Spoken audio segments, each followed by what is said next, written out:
get that wolf essence. You're obviously in very good physical shape. I know you hit the gym. How was it to portray a character that was in a wheelchair? It's physical in a very different way. That's a good question. I worked on my wheelies. Actually, it came pretty natural. When I got out there, you saw the scene with me and Billy Burke in the first movie, and that whole thing of him and I kind of simulating that fight was great fun. Didn't really want to hit him in the shins, but I think there's one part that they cut out, and I faked like I hit him right in the and then he totally played it up, and he was all cramped and bent over. But it didn't make it to the script. But I don't know. I think there should be like a Billy Black action figure. You can make it remote control. Yeah. You can have flotation devices.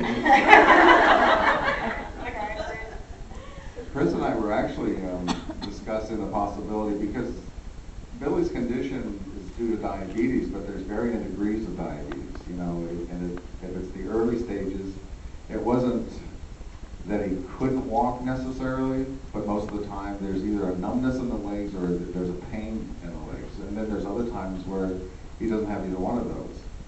So we were actually pondering the idea of him on a cane, actually getting around a little bit.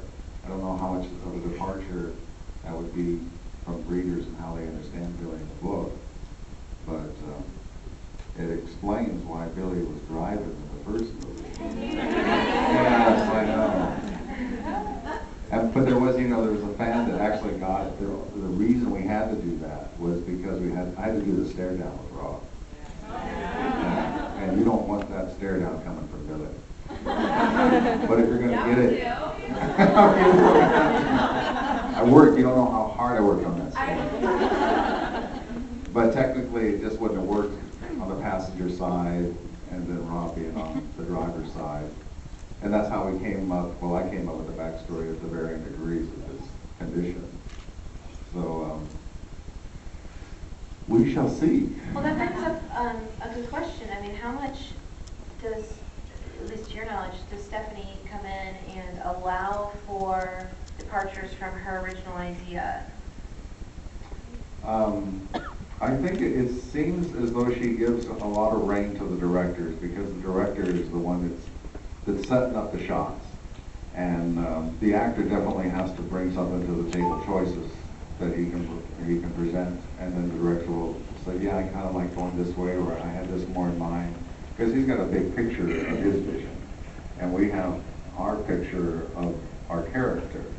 So he's piecing the puzzle together.